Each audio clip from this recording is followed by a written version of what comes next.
जय जय जय नमोस्तु नमोस्तु नमोस्तु। नमो अरिहंताणं नमो सिद्धाणं नमो अयर्याणं नमो वज्रायाणं नमो लोये सव्वसाहुणम्। ओंकारं बिन्दुसंयुक्तं नित्यं ध्यायन्ति योगिनः कामदं मोक्षदं चैव ओंकाराय नमो नमः। अविरलशब्दघनोग प्रक्षालितसकलभूतलमलकलङ्का मुनिभिरुपासिततीर्थाः सरस्वती हरतु नो दुरितान्। अज्ञानतिमिरान्धानां ज्ञानाञ्जनशलाकया चक्षुरुन्मिलितं येन तस्मै श्रीगुरुवे नमः। श्रीपरं गुरुवे नमः। परम्पराचार्य गुरुवे नमः। सकलकलुषविध्वंसकं श्रेयसां परिवर्धकं धर्मसम्बन्धकं भव्यजीवमने प्रतिबोधकारकं पुण्यप्रकाशकं पापप्रणाशकमिदं शास्त्रं श्रीसंयं प्रकाशनामधेयम्। हास्य मूलग्रंथकर्तारे श्री सर्वज्ञ देवास्तर्ग्रंथकर्तारे श्री गणधर देवा प्रतिगणधर देवा तेषां वचनानुसारमासन्ति। आचार्य श्री कुन्दकुन्दामनाय आचार्य सूर्यसागरेण विरचितं श्रोतारे सावधानतया शृण्वन्तु। मंगलम भगवान वीरो मंगलम गौतमो गणी मंगलम कुन्दकुन्दाद्यो जैन धर्मोस्तु मंगलम सर्वमंगलमांगल्यं सर्वकल्याणकारिकं प्रधानं सर्वधर्माणां जैनं जयतु शासनं जैनं जयतु शासनं जैनं जयतु शासनम्। संयम प्रकाश नाम का ये ग्रंथ है आचार्य सूर्यसागर जी महाराज साहब द्वारा लिखी गई यह सुंदर रचना है और इसमें श्रावकों के योग्य आचरण की जो अपनी यहाँ चर्चा चल रही थी, इस चर्चा के अंतर्गत हम आपके बीच में बहुत सारी चर्चाएं एक सामान्य श्रावक के रूप में कर चुके थे और अब पंचम गुणस्थानवर्ती ही जो नैष्ठिक श्रावक है उसकी चर्चा को हम प्रारंभ कर रहे हैं। पहला था पाक्षिक श्रावक, दूसरा होता है नैष्ठिक, तीसरा होता है साधक। आपने ये बातें पहले पढ़ी है, कुछ याद भी होना चाहिए। श्रावक तीन प्रकार के कहे हैं, पाक्षिक, नैष्ठिक और साधक। अभी तक जितना वर्णन किया गया, जितना वर्णन पढ़ा, वो सब पाक्षिक श्रावक के रूप में पढ़ा और अब जो चर्चा कर रहे हैं वो पाक्षिक के उपरांत नैष्ठिक की चर्चा कर रहे हैं। नैष्ठिक श्रावक, नैष्ठिक श्रावक ये प्रतिमाधारी होते हैं, माने जिन्होंने प्रतिमाएं ले रखी हों। श्रावक संज्ञा भी जनागम में पंचम गुणस्थान से ही कही गई है। चौथे गुणस्थानवर्ती को श्रावक यदि बोलते हैं तो अविरति श्रावक कहते हैं। अविरति श्रावक माने वो वास्तव में श्रावक संज्ञा तो पंचम गुणस्थान से ही है। सम्यक दृष्टि के बाद वाली उपमा है श्रावक की। जब तत्वार्थ सूत्र महाशास्त्र के 9वें अध्याय के 45वें सूत्र में निर्जरा का क्रम बतलाते हुए चर्चा की गई तो वहाँ सम्यक दृष्टि, श्रावक, विरतानंत, वियोजक, दर्शन, मोह, क्षप, कोप, शम, कोप, शांत, ऐसा क्रम देते हुए सम्यक दृष्टि, फिर कहा श्रावक माने श्रावक और फिर उसके बाद में कहा विरत। सम्यक दृष्टि, श्रावक और विरत, तो विरत दशा तो हो जाती है मुनिराजों की, श्रावक दशा होती है पंचम गुणस्थानवर्ती की और सम्यक दृष्टि माने चतुर्थ गुणस्थान के लिए प्रयोग किया जाता है। तो अभी ये यहाँ देखिए नया अध्याय और इन सब अधिकारों का नाम इन्होंने किरण कह करके पुकारा है। श्री महावीर स्वामी ने नमः, माने ये पूरा का पूरा इसको अलग भी पार्ट रखा जा सकता था। माने उत्तरार्ध का के दो पार्ट है ना, उत्तरार्ध प्रथम और उत्तरार्ध द्वितीय।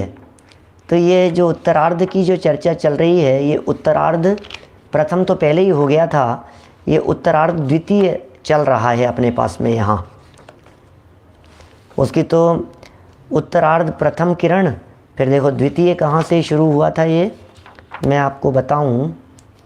ये द्वितीय शुरू हुआ 119 नंबर पेज से, जिसमें उत्तरार्ध द्वितीय किरण को प्रारंभ किया।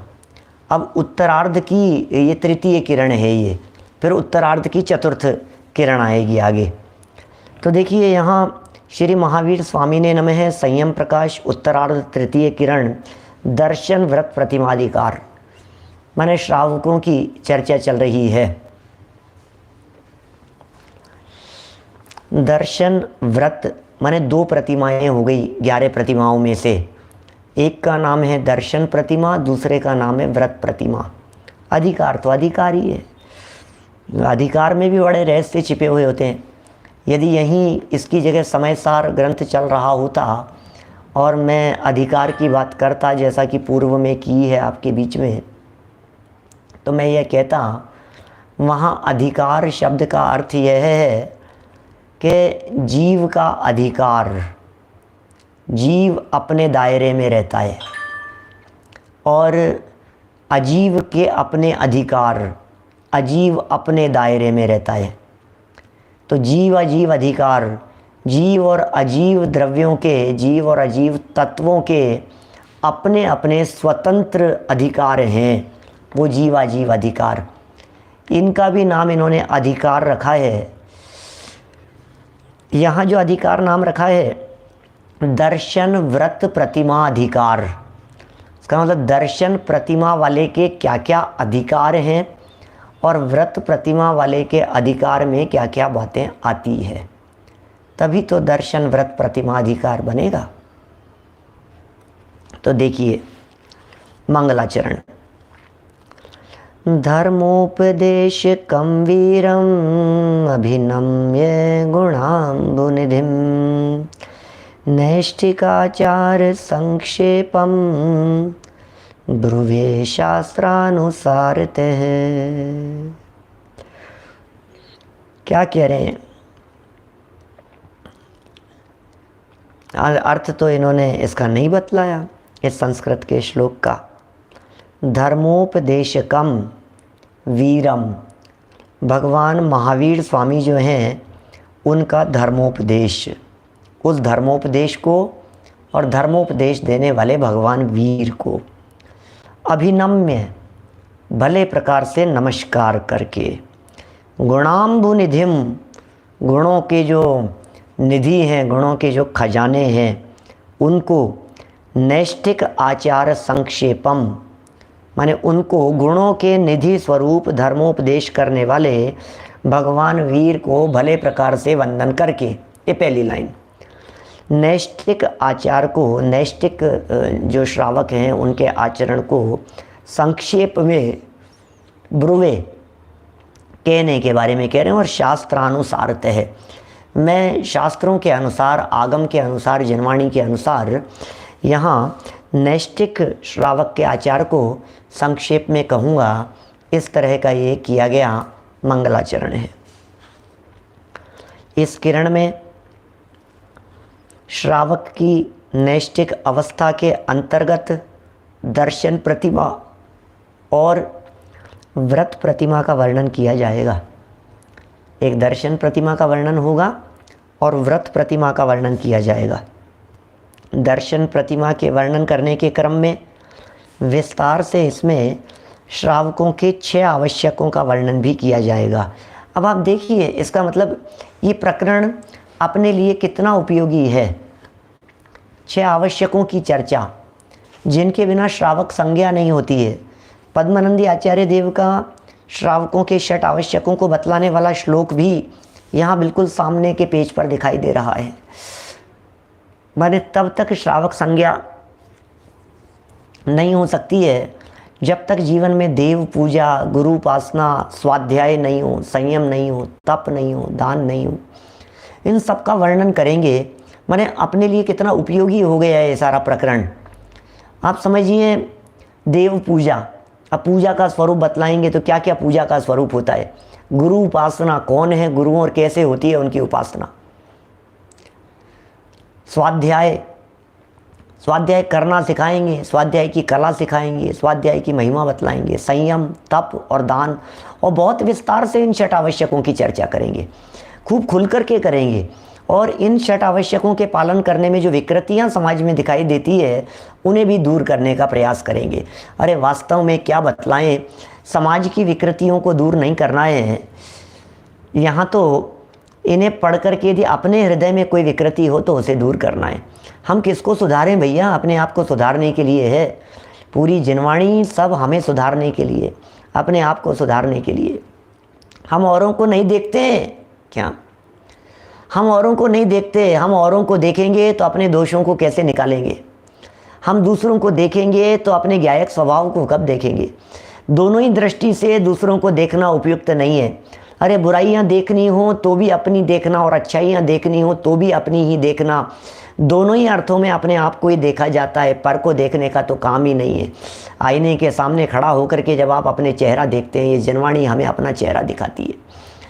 ये जनवाणी हमें दिखाती है, तुम देख लो तुम कौन हो, अपने चेहरे को देखो तो सही।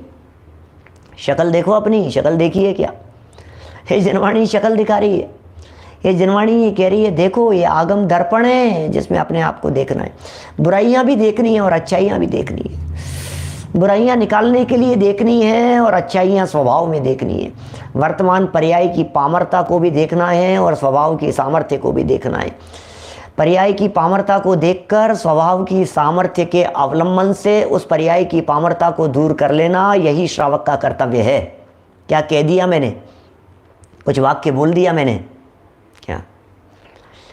पर्याय की पामरता को देखकर स्वभाव की सामर्थ्य की खबर होने पर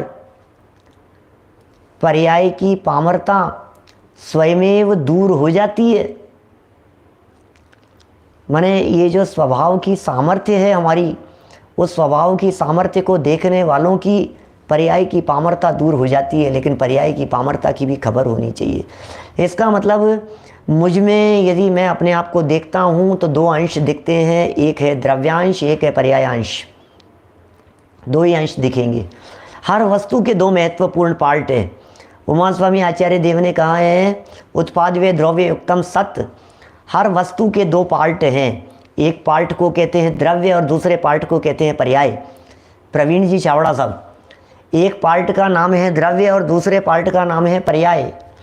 पर्याय वाले पार्ट को यदि हम देखें तो उसमें विकृति है, और द्रव्य वाले पार्ट को यदि हम देखें तो उसमें अतीन्द्रिय आनंद शक्तियाँ स्वभाव भरे हुए हैं। इसलिए पर्याय वाले पार्ट की खबर नहीं हो तो द्रव्य वाले पार्ट को क्यों देखेगा, ये तो बताओ। और द्रव्य दृष्टि को देखने की बात करें और पर्याय की पामरता की स्वीकृति नहीं हो। एकांतवादी है, शुद्ध शुद्ध के नारे लगाता है, झूठी बात करता है, अपने आप को शुद्ध शुद्ध कहता है। पर्याय की पामरता को भी देखना, पर्याय की दरिद्रता को भी देखना। दरिद्रता पर्याय में है। पर्याय भले ही पामर हो, अंदर से वैभववान हूं मैं। क्या देखा जब अपने अंतर में कुछ और नहीं, भगवान हूँ मैं। पर्याय भले ही पामर हो, अंतर से वैभववान हूँ मैं।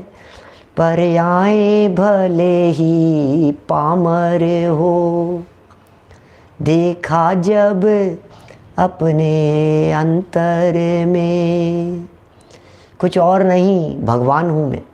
अपने अंदर में देखा, अपने स्वरूप को देखा। पर्यायों की पामरता है, होगी पामरता, कोई बात नहीं। सुनिए, स्वभाव की सामर्थ्य को देखने वालों की पर्याय की पामरता निपट जाती है, गायब हो जाती है। माने जो स्वभाव की ओर देखते हैं, जैसे कहते हैं ना, एक वाक्य याद आता है क्रमबद्ध पर्याय से संबंधित। ऐसा वाक्य था उसमें कि क्रमबद्ध में जब सम्यक दर्शन होना होगा तब हो जाएगा, हम क्यों सम्यक दर्शन का पुरुषार्थ करें। बोले सुनो, क्रमबद्ध का निर्णय करने वाले की अगली समय की पर्याय क्रमबद्ध में ही सम्यक्त्व रूप होती है। वस्तु स्वभाव का जो निर्णय करता है उसके आगामी पर्याय में निर्मलता लाने के लिए इंतजार नहीं करना पड़ता है, वो स्वयमेव निर्मल ही प्रकट होती है। ऐसे ही यहाँ कह रहे हैं, द्रव्य स्वभाव की पवित्रता और शुद्धता को देख लेने के पश्चात वर्तमान पर्याय की अशुद्धता, वो अशुद्धता अपने आप धुल जाती है। हाँ, बहुत सारे नए लोगों को शाम की सभा में ऐसा लग रहा होगा कि क्या बात कह रहे हो पंडित जी। मैं वो बात कह रहा हूँ जिसका निरंतर अनुभव ये नैष्टिक श्रावक करता है। श्रावकाचार ग्रंथ पढ़ रहा हूँ, और श्रावकाचार का मतलब होता है पर्याय की अशुद्धता और विकृति का धुल जाना। इसका नाम है श्रावकाचार। श्रावक का आचार ऐसा होता है जिस आचरण पूर्वक वो मुनि बनने की भूमिका में कदम बढ़ा देता है, तब होता है वो श्रावकाचार। श्रावकों के आचार की चर्चा कर रहे हैं। और श्रावक का जो आचार होता है, श्रावक का जो आचरण होता है, वो श्रावक का आचरण ये कैसे सुधरता है, आखिर ये पंचम गुणस्थान में कैसे आ गया है, बोले वो उसके अवलंबन के बिना नहीं आएगा, स्वभाव के अवलंबन के बिना। इसलिए बातें तो असली वही है भाई साहब। ये जो दिखाई दे रहे हैं आपको व्रत, ये व्रत प्रदर्शन है किसका? जिसके अंदर में आत्मदर्शन होता है, उसका बाह्य प्रदर्शन कैसा होता है उसे चरणानुयोग दिखाता है। मैं जो वाक्य बोलता हूं ये पकड़ में आते हैं क्या? जिसके अंदर में आत्मदर्शन होता है, उसका बाहरी जीवन में कैसा प्रदर्शन होता है, वो श्रावकाचार ग्रंथों में चरणानुयोग के माध्यम से दिखाते हैं। क्या ये चरणानुयोग ये कैसा जीवन अंदर में होता है उसे दिखाता है। लेकिन अंदर का जीवन वो आत्मदर्शन है, और आत्मदर्शन होने पर जो बाहर में परिणामों की निर्मलता है वो व्यवहार से धर्म है, और अंदर की पवित्रता और परिणामों की निर्मलता, अंदर की पवित्रता असली धर्म है, परिणामों की विशुद्धता कहो, शुभ भाव कहो, वो व्यवहार से धर्म है। और अंदर पवित्रता और परिणामों में निर्मलता आने पर जो बाहर में देहाश्रित आचरण होता है, जब इन तीनों की अवस्थाएं युगपत मिलती है तो उसे प्रतिमाएं कहने में आता है, श्रावकाचार कहने में आता है। तब होता है श्रावकाचार। हम अकेले बाहरी आचरण को तो ढोते रहें और परिणामों की खबर नहीं हो, और कदाचित परिणामों को भी संभालें और अंदर में आत्मदर्शन ना हो, तो आत्मदर्शन के अभाव में जो परिणाम है और जो बाह्य क्रिया है ये अधिक से अधिक लेवल पर आपको 9वें ग्रह तक पहुंचा देगी। इससे ज़्यादा क्या होगा? बोलो, कौन सी जगह पर पहुंचाएगी? भाई साहब, प्रमोद जी साहब, हम अंदर में अभिप्राय नहीं बदला, अंदर में शुद्धोपयोग नहीं हुआ, और शुद्धोपयोग नहीं होने पर परिणाम उज्जवल हो रहे हैं, शुभ रूप हो रहे हैं, और बाहरी क्रिया भी सुधर रही है। तो बाहर से क्रिया सुधरी, अंदर के भाव अच्छे हुए, शुभ भाव रूप, तो ये सेटिस्फाइड होता है। वाव, मज़ा आ गया, क्रियाएं भी अच्छी हो गई, भाव भी मेरे कितने अच्छे लग रहे हैं कि सुनो, इन दोनों का फल गृहस्थ दशा में 16वां स्वर्ग है। मुनि बन गए होते तो भी इस पंचम काल में तो 16वां स्वर्ग था, उससे ज़्यादा नहीं था। और यदि कदाचित चौथे काल में होते और इन दोनों के साथ में मुनि बन गए होते तो 9वें ग्रह तक चले जाते। मुक्ति तो दोनों में नहीं होती, तीसरी चीज़ यदि साथ में है तो ये दोनों सार्थक है। इसलिए कभी भी ज्ञायक को नहीं छोड़ना, ज्ञायक स्वभाव को नहीं छोड़ना, आत्म स्वभाव का अवलंबन बराबर लेना। उस स्वभाव के अवलंबन से ही ये सब चीज़ें बराबर रीति से चलती है, सब सार्थक हो जाती है। ये सब व्यवस्थाएं उस आत्म स्वभाव के अवलंबन से होने वाली है। अब उसे तो छोड़ दिया तो फिर तो ऐसी दशा होगी जो क्रिया की पालन की चर्चाओं में लगे हैं और रोजाना सुबह उठने से लेकर चक्की चूल्हा चकला बेलन उनकी साफ सफाई मर्यादा, ये नमक पिस रहा है, ये मसाले पिस रहे हैं, आटा पिस रहा है, तत्काल पिसा हुआ लेते हैं, इसको सोध रहे हैं, फिर सोध के पापड़ बन रहे हैं, फिर सोध का ये हो रहा है, फिर अचार बन रहा है, फिर शाम के लिए ये बन रहा है, हलवा बन रहा है, इसको पीसना, उसको कूटना, इसको संभालना, नहीं मर्यादा का खाते हैं साहब।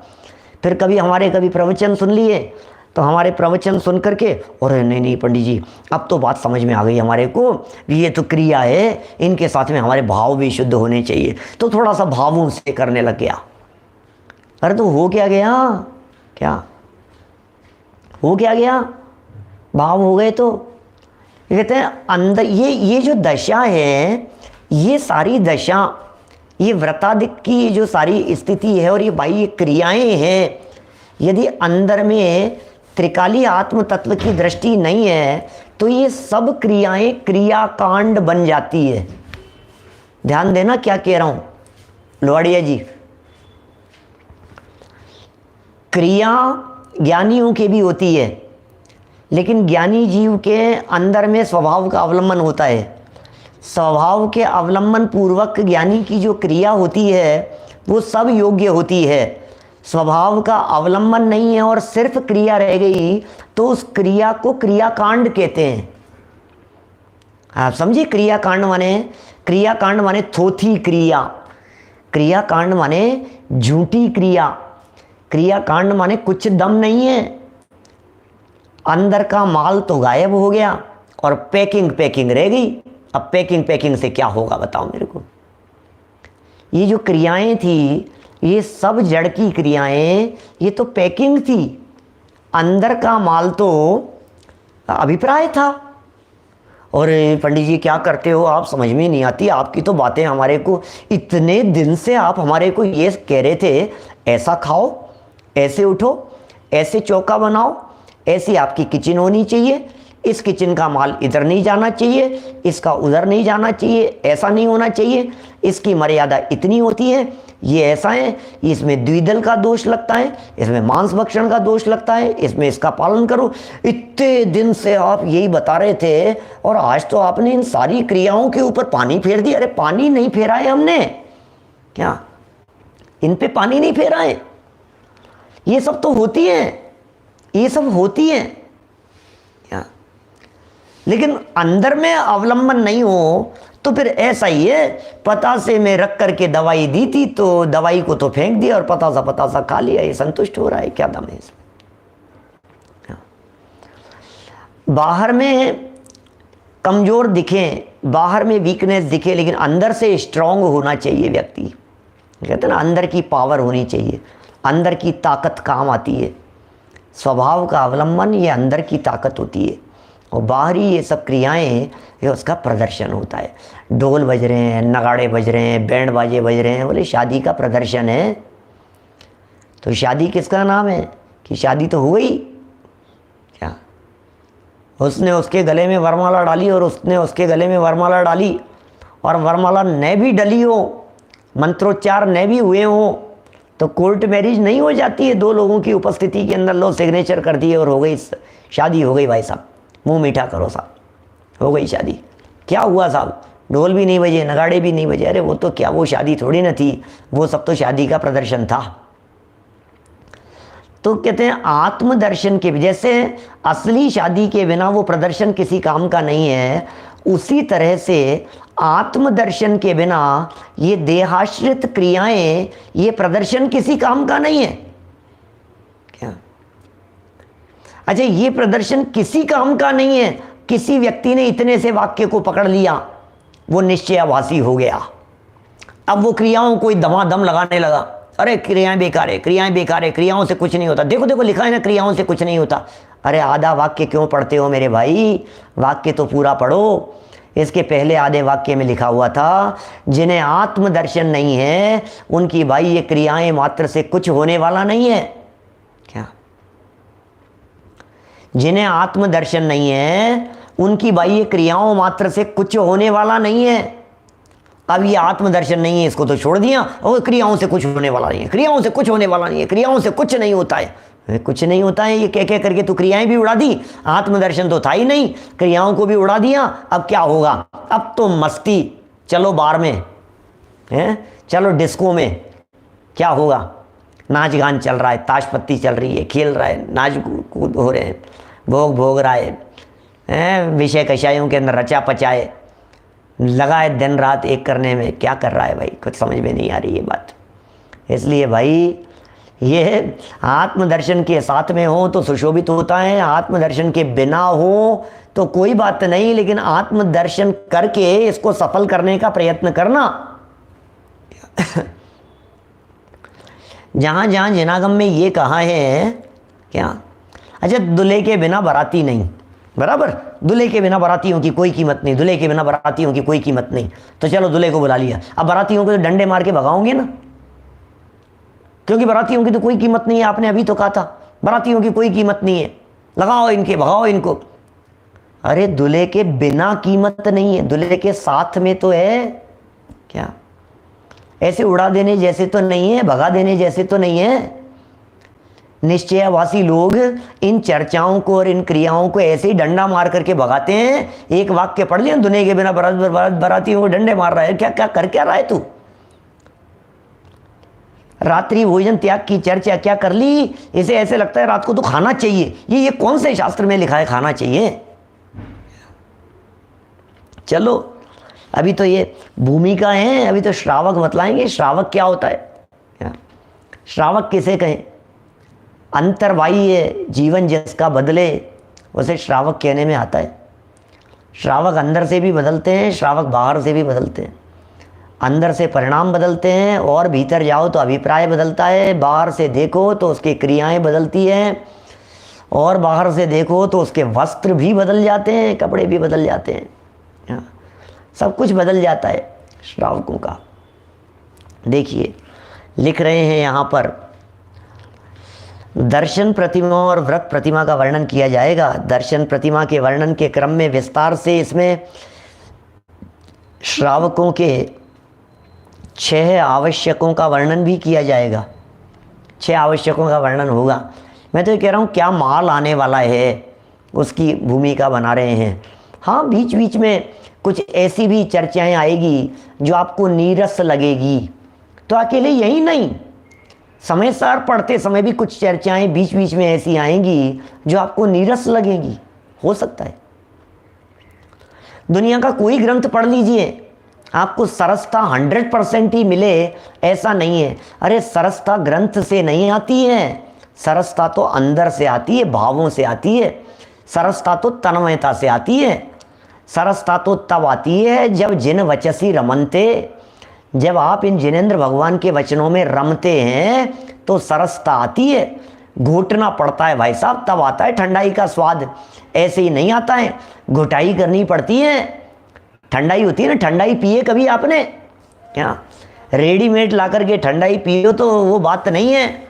और जो सिल बट्टे पर पीस करके जो घुटाई हो करके जो बनती है ठंडाई, उसका जो स्वाद आता है वो कुछ बात ही कुछ और होती है। ये तो अंदर के स्वाद की बात है। रम जाओ, रच जाओ, पच जाओ, इसमें ऐसा कहते हैं। इन जिन वचनों में खूब रम जाओ, रस लो इन विषयों में, इसका आनंद आने दो। जब आनंद आता है इन विषयों में, जब रस आता है इन विषयों में, तब गजब की बात होती है भाई साहब। क्या भाई अविरल शास्त्री विदिशा से बोलो, इनमें ऐसा ऐसा घुल मिल जाना चाहिए, ऐसा ऐसा घुटाई होनी चाहिए इनके विषयों की। ये सब नीरसता लग रही है, नीरसता लग रही है। नीरसता तो हुए बिना नहीं रहेगी नहीं। हर बैट्समैन हर बॉल पर 6 लगाए ऐसा नहीं है। भारत पाकिस्तान का मैच हो रहा है क्या, तो हमारे अच्छे से अच्छे प्लेयर हर मैच में हर बॉल पर 6 ही लगाता है कि कभी आउट भी हो जाता है? तो क्या फर्क पड़ता है उससे? जो रोजाना पारी खेलते हैं उनके यदि एक आध ओवर यदि कोई ऐसे भी चला गया जिसमें एक भी रन नहीं चला गया, नहीं बना, तो हो क्या गया यहाँ दिनेश सिंह जी साहब? क्या फर्क पड़ गया? अरे नहीं नहीं साहब, आज तो मज़ा नहीं आया, तो आज मज़ा नहीं आया तो कोई बात नहीं, मज़ा तो इसका मतलब मेरे प्रवचन का मज़ा आता था कि जिनवाणी का मज़ा आता था कि वाक्यों का मज़ा आता था कि आचार्यों की पंक्तियों का मज़ा आता था कि वे पंक्तियाँ जिसको इंडिकेट कर रही है उसका मज़ा आता था। मज़ा आता कहाँ से था ये तो बताओ मेरे को। आज तो मज़ा नहीं आया यार, आज थोड़ा सा फीका फीका लग रहा है यार। अरे यार 2-4 दिन से यार ये क्या प्रकरण चल रहा है यार, मज़ा नहीं आया यार हमारे को। तो रोज़ाना ही हलवा हलवा खाओगे क्या? बोलो। रोहित शर्मा 0 पर आउट हो गया, ये कह रहे हैं सामने, क्या करो बोलो उसको। अरे ट्रेलर तो ज़बरदस्त होता है, ये बात सच्ची है, अच्छी है, लेकिन रोज ही ट्रेलर। अरे पूरी मूवी में कुछ क्षण तो ऐसे होते होंगे जो आपको ऐसा लगे कि यार भाई क्या है, ठीक है। भर्ती के भी तो होते हैं, ऐसा भी तो चलता है। और आगम है भैया, सीधी सी बात है, माल के साथ में रोटी भी होगी, तो कभी तो रोटी भी खाओ आप क्या। मतलब सुनता रहता हूँ मैं, मुझे कोई दुनियादारी का कुछ रस नहीं है। ये सामने रोहित शर्मा की बात कह दी, मेरे तो सामने आ जाए तो मैं तो पहचानूँ नहीं उसको कौन रोहित शर्मा है क्या। हम तो कपिल देव को जानते हैं, सचिन तेंदुलकर को जानते हैं, अभी थोड़े समय पहले धोनी को जानने लग गए बस, और एक आध कोई और को मुश्किल से किसी को जानते होंगे, तो सुनील गावस्कर को जानते हैं। मतलब पुराने लोग हैं भाई हम लोग तो क्या। अब कहाँ, अब तो वो क्रिकेट का रस नहीं है, अब तो ये 6 लगाने का रस है जिसमें कर्मों के छक्के छूटे क्या। अब तो ये है, समझ में आ रही है बात। अब तो कर्मों के छक्के छुड़ाना है, या चौके लगाना है अपने को, तो और क्या करना है क्या। देखिए श्रावक किसे कहें, श्रावक शब्द की व्युत्पत्ति की बात कर रहे हैं। कौन श्रावक है भाई साहब, किसे श्रावक कहें? जिसे इधर का आनंद आता है उसे बाहर का आनंद नहीं आता है, जिसे अंदर का रस आता है उसे बाहर रस नहीं आता है। दोनों तरफ रस नहीं हो सकता है क्या। मैंने देखो क्या कह रहे हैं, श्रावक शब्द की व्युत्पत्ति। सर्वप्रथम यहाँ श्रावक शब्द की व्युत्पत्ति बतलाते हैं, श्रावक को समझा रहे कौन श्रावक होता है। एक बार श्रावक शब्द भी यदि ढंग से समझ लेवे ना, एक बार धन्य हो जाए जीवन। श्रावक कैसे कहते हैं, हम कहते हैं हम तो श्रावक हैं भैया, हम तो श्रावक हैं। लोग ही जितने लोग हमें मिलते हैं, अरे यार इतनी बड़ी बड़ी बातें करते हो यार, हम तो श्रावक हैं, हम तो श्रावक हैं। अरे तुम श्रावक भी नहीं हो, आश्चर्य तो ये है। श्रावक ही बन जाते तो 3 लोग के नाथ समूह चरण में बैठ करके तुम्हारे गीत गाते, स्वभाव के नहीं तुम्हारी वर्तमान पर्यायों के गीत गाते। श्रावक उसे कहते हैं जिसे टिकट मिल गया हो मोक्ष का, मुक्ति का जिसे टिकट मिल गया है उसे श्रावक कहते हैं। निश्चय से श्रावक सम्यक दृष्टि है, और व्यवहार से श्रावक की भी अभी लायकात नहीं दिखती है। क्यों? क्योंकि व्यवहार से श्रावक चरणानुयोग का विरोधी नहीं हो सकता, व्यवहार से श्रावक करणानुयोग का विरोधी नहीं हो सकता, व्यवहार से श्रावक प्रथमानुयोग का निषेध करने वाला नहीं हो सकता, व्यवहार से श्रावक एकांतवादी नहीं हो सकता। अनेकांतवाद है हमारे यहाँ। व्यवहार से श्रावक, अरे नहीं हम तो व्यवहार से, निश्चय से नहीं सही, व्यवहार से ही सही, श्रावक तो है हम। अरे क्या आलू प्याज खाता है, जमीकंद खाता है, रात्रि भोजन करता है, आचरण का ठिकाना नहीं है, बोलचाल व्यवहार का ठिकाना नहीं है, सदाचार जीवन में नहीं है, जिनवाणी की बातों का निषेध करता है, और फिर कहता है कि मैं श्रावक हूँ। जरा सुन श्रावक किसे कहते हैं, एक बार यहाँ श्रावक की परिभाषा दिखा रहे हैं क्या। देखो, शृणोति धर्म तत्वम यह परान श्रावयति श्रुतम, श्रद्धावान जैन धर्मे सत्क्रिय है श्रावको बुध है। जो भव्य आत्मिक उन्नति का इच्छुक हो, पहला पॉइंट है, पॉइंट नोट कर लेना जरा। श्रावक किसे कहते हैं क्या सिंगई जी साहब, श्रावक किसे कहते हैं? पहला पॉइंट दे दिया श्रावक के संदर्भ में। महाराज कहाँ से छांट छांट करके पॉइंट लेकर के आते हैं। आत्मोन्नति का इच्छुक है, घर की उन्नति का नहीं, परिवार की उन्नति का नहीं, व्यापार की उन्नति का नहीं, आत्मोन्नति का इच्छुक होने वाला व्यक्ति श्रावक होता है। आत्मा की उन्नति चाहते हो या नहीं, आत्मा की खबर नहीं है। वैभव जी पुणे बोलो, आत्मा की खबर नहीं है, आत्मा को आत्मा फात्मा कह करके पुकारता है और अपने आप को श्रावक कहता है।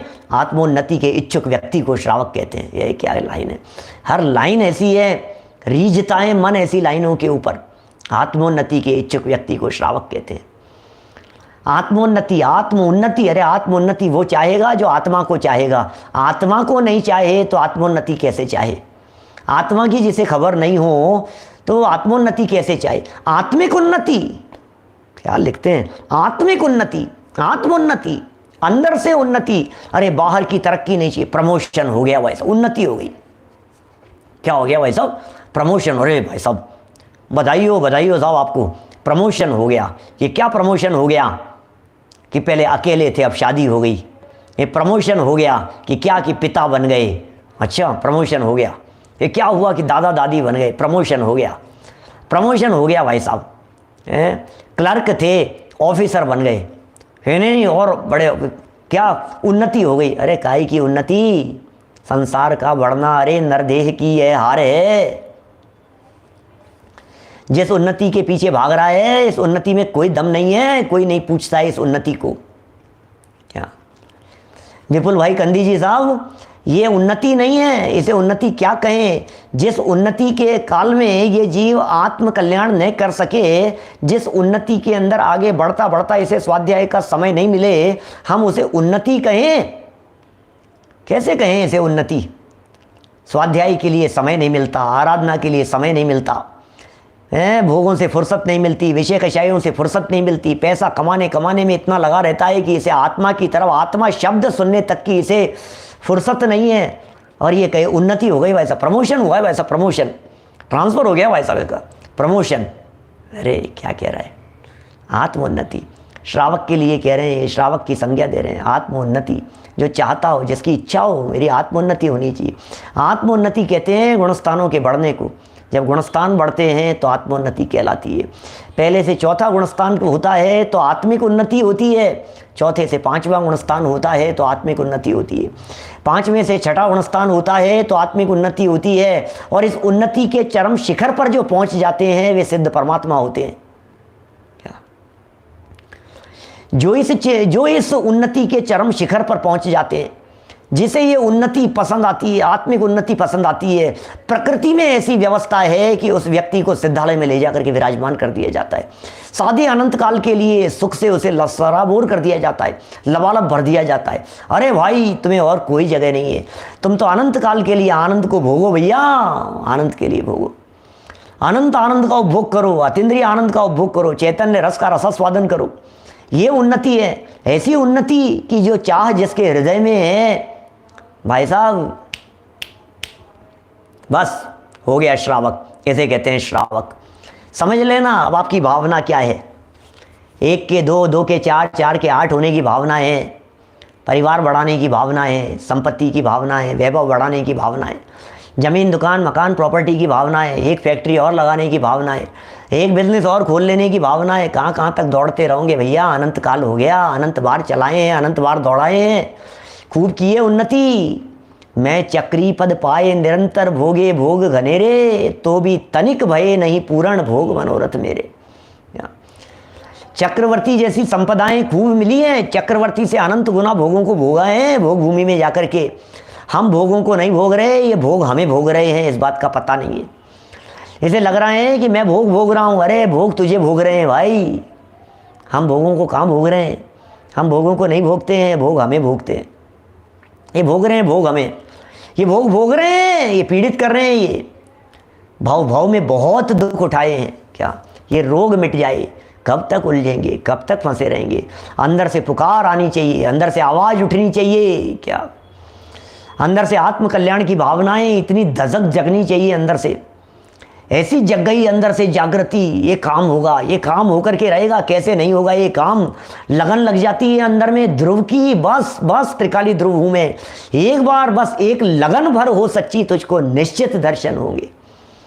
बस एक लगन भर हो सच्ची, तुझको निश्चित दर्शन होगा। लगन चाहिए, लगन, ऐसी लगन चाहिए, और कुछ नहीं दिखे। हर श्वास उसी के लिए भाई, खाते पीते भी वही दिख रहा है, उठते बैठते वही दिख रहा है। डाइनिंग टेबल पर बैठे तो हलवे का स्वाद नहीं आए, चैतन्य का स्वाद आवे। अरे अरे भाई ये हलवे का स्वाद, ये हलवा तो जड़ है, मैं हलवे का स्वाद नहीं लेता। ये जड़ के स्वाद को ये चेतन कैसे लेगा ये बताओ?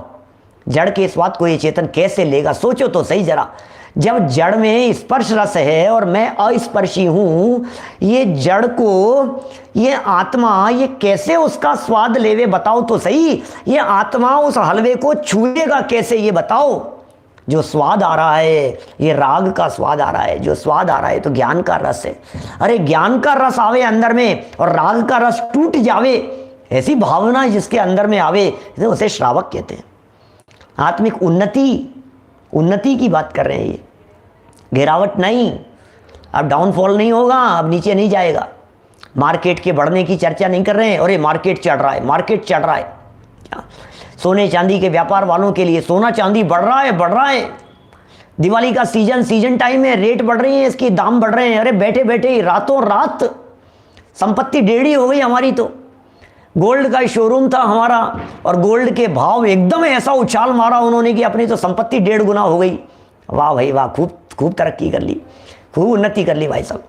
प्रॉपर्टी के बिजनेस वाले, अरे प्रॉपर्टी में खूब उछाल आ गया, और ऐसा उछाल आ गया प्रॉपर्टी के अंदर, कहाँ से कहाँ पहुँच गए। अरे भाई साहब देखो आज ये ऐसे इतनी उन्नति हो गई। अच्छा, शेयर में काम करने वाले कैसे, कहाँ से कहाँ बिजनेस, कहाँ सेंसेक्स, डॉलर का रेट देखो कहाँ से कहाँ पहुँच गया, अरे मार्केट देखो कहाँ से कहाँ पहुँच गया है।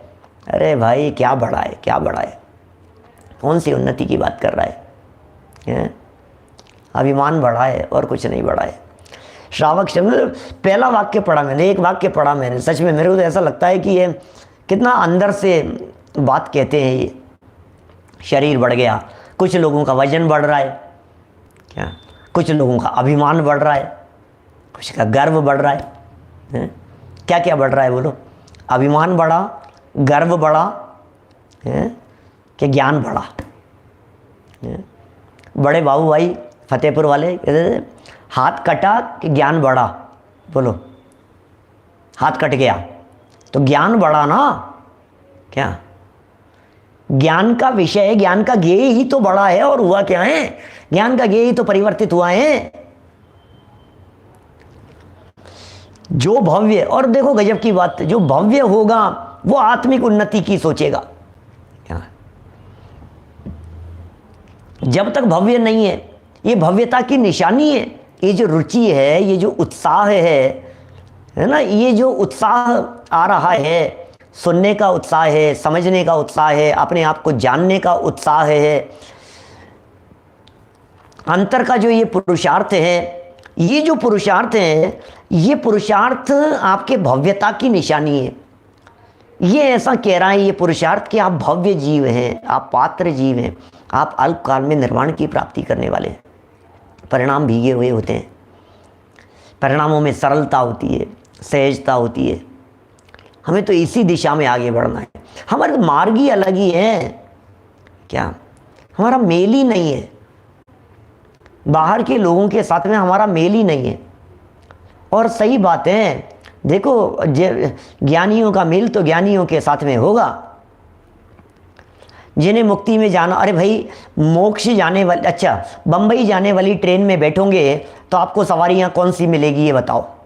बम्बई जाने वाली मिलेगी ना? क्या आप यदि बॉम्बे वाली ट्रेन में बैठे हो, प्रकाश जी भाई साहब सूरत से, आप यदि सूरत की ट्रेन में बैठे हो तो आपको जो सवारियां मिलेगी वो कहाँ की मिलेगी? वहीं की मिलेगी ना। तो हम यदि यहाँ मुक्ति जाने वाली ट्रेन में बैठे हुए हैं अपन लोग, तो हमें जो ये सवारियां मिली हुई है, ये सब सवारियां कहाँ जाने वाली मिली है? ये तो मोक्ष जाने वाली मिली है। दिनेश सिंघई जी साहब, अपन लोग सब कहाँ जाने वाले हैं? अपन लोगों के रास्ते अलग हैं। अरे यार ये सुनता ही नहीं है, ये मानता ही नहीं है। अरे समझाने का मार्ग ही नहीं है, क्या बात कर रहे हो आप? हमारे ये जनागम का मार्ग, ये समझाने का मार्ग ही नहीं है। क्या समझाया हमने कि समझाने का मार्ग नहीं है? समझ में आया क्या? क्या कह रहे हैं? समझ में आई क्या बात? क्या समझ में आई कि समझाने से समझ में नहीं आता? ये बात समझ में आई कि नहीं आई? बोलो, ये बात समझ में आनी चाहिए कि समझाने से समझ में नहीं आता। ये मूल बात है, ये जनागम का असली बिंदु है, ये हार्ट है ये जैन शासन का। समझाने से समझ में नहीं आता, पढ़ाने से पढ़ने में नहीं आता है। कौन समझाए, किसे समझाए। नाग्यो विज्ञत्वम आयाति विज्ञो नाग्यत्वम रक्षति निमित्त मात्रम अन्यस्तु गतेर धर्मास्ति कायवत। इष्टोपदेश का श्लोक है, पूज्यपाद स्वामी लिख रहे हैं। कौन किसको ज्ञानी बनाए, कौन किसको अज्ञानी बनाए, कौन किसको समझाए, कौन किसको सिखाए, कौन किसको पढ़ाए, कौन क्या क्या करे, कुछ नहीं। आनंद का मार्ग है। जो भव्य अब दो चीज़ें हैं यहाँ। एक तरफ कहा भव्य, क्या, एक तरफ कहा भव्य और दूसरी तरफ कहा आत्मिक उन्नति का इच्छुक हो। अब दो चीज़ें हो गई, भव्य, आत्मिक उन्नति का इच्छुक। तो जो आत्मिक उन्नति का इच्छुक सो भव्य। दो बातें हैं ना, इसको कॉम्बिनेशन जोड़ो ना इन दोनों का आपस में। जो भव्य, क्योंकि साहब भव्य कौन से भव्य की बात कर रहे हो आप, कौन भव्य, ये तो बता दो। क्या, कौन से जीव की बात कर रहे हो आप, कि संजीव की बात कर रहा हूँ। अरे कौन से जीव की बात कर रहे हो आप, यानी भव्य जीव की बात कर रहा हूँ। तो जिनकी सुधर गई है, जिनकी संगति ज्ञायक के साथ में हो गई, ऐसे जीवों को ही तो संजीव कहते हैं। जिनकी संगति, संजीव जी साहब, अपने साथ में हो गई, गायक के साथ में हो गई, ऐसे जो जीव हैं, क्या, कौन है ऐसे जीव, बोले गॉड है, GOD, गॉड नाम के आगे फिर HA लगा देते हैं है के लिए, GOD HA लगाते हैं ना नाम में। भगवान है, भगवान। क्या लिख रहे हैं, भव्य, कौन भव्य किसे कहते हैं, भव्य ये कह रहे हैं आत्मिक उन्नति। क्या, आत्मिक उन्नति की बात है। और आत्मिक उन्नति होगी, देखो ये अलग मैटर है कि आत्मिक उन्नति हुई कि नहीं हुई। अभी तो हमें ये बतलाओ, हमें सिर्फ इतना सा आप बतला दो प्रदीप पाटनी जी साहब, इतना सा हमें बतला दो कि आपकी इच्छा है या नहीं है। क्या इच्छा है या नहीं आपको, कि साहब इच्छा तो है, बोले बस हो गया काम। हमें पहले ये नक्की करो कि हमें मोक्ष जाने की इच्छा है, ये नक्की करो कि हम मुमुक्षु हैं। और नहीं हम तो मुमुक्षु नहीं, अरे नहीं, तुम्हें मुमुक्षु बनना पड़ेगा। जब तक मुमुक्षु नहीं बनोगे तब तक मुक्ति की प्राप्ति नहीं होगी, क्योंकि मुक्ति की प्राप्ति के पहले ये अनिवार्य नियम है, ये अनिवार्य शर्त है, मुमुक्षु होने की शर्त है। मुमुक्षु होगा वही मोक्ष जाएगा। अरे जिसके हृदय में मोक्ष जाने की इच्छा नहीं हो, उसे मोक्ष की प्राप्ति कोई ऐसे कोई ठाले बैठे बट रहा है कोई मोक्ष, चाहे जिसको मिल जाएगा। इच्छा होनी चाहिए। किसकी इच्छा, आत्मिक उन्नति की, दूसरी कोई इच्छा नहीं। सुनो, जिन्हें आत्मिक उन्नति की इच्छा होती है उन्हें लौकिक इच्छा नहीं होती है। जिन्हें आत्मिक उन्नति की इच्छा होती है उन्हें विषय कषायों की इच्छा नहीं होती है। जिन्हें आत्मिक उन्नति की चाह होती है फिर उन्हें दुनिया की कोई आकर्षण अट्रैक्ट करने में समर्थ नहीं होते। ये नक्की कर लेना, पहले दिमाग में लिख लेना अपने यहाँ पर बड़े बड़े अक्षरों में। रतन चंद जी साहब पथरिया वाले, बोलो, बिल्कुल नक्की कर लो, सेट कर लो अपने दिमाग में, रास्ता कौन सा है तुम्हारा, नक्की करो।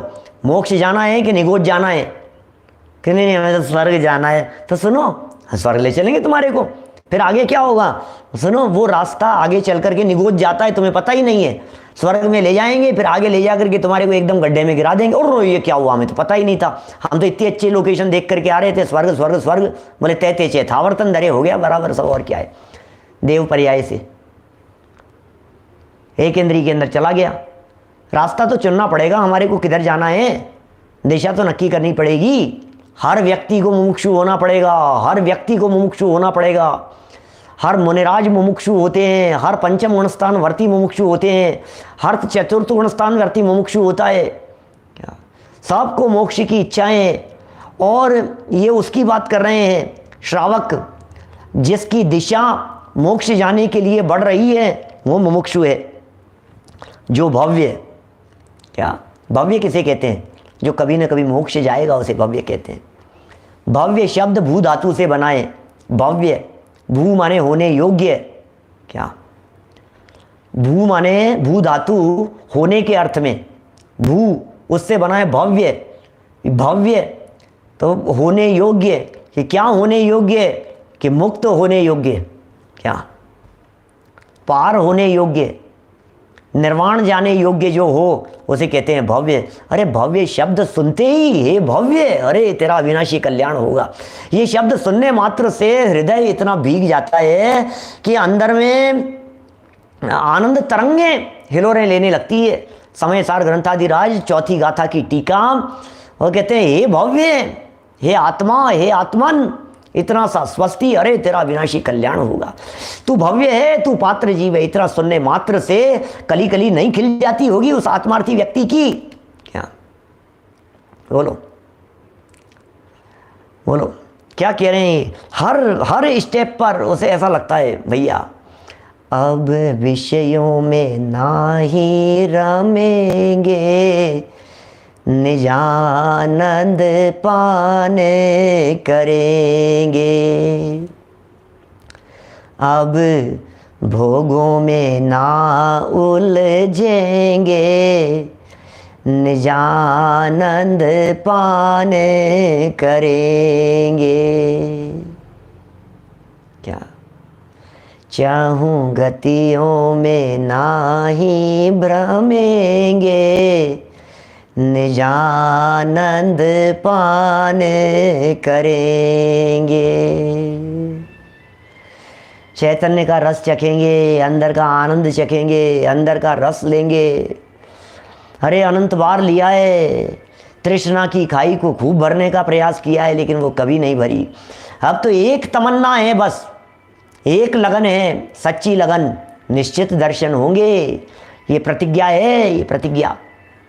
और जिनकी ऐसी प्रतिज्ञा होती है, जिनकी ऐसी दृढ़ता होती है, उनका स्थान संसार में नहीं होता है, उनका स्थान सिद्धालय में होता है। वे सिद्धालय में जाकर के विराजमान होते हैं, वे मुक्ति लक्ष्मी की प्राप्ति कर लेते हैं।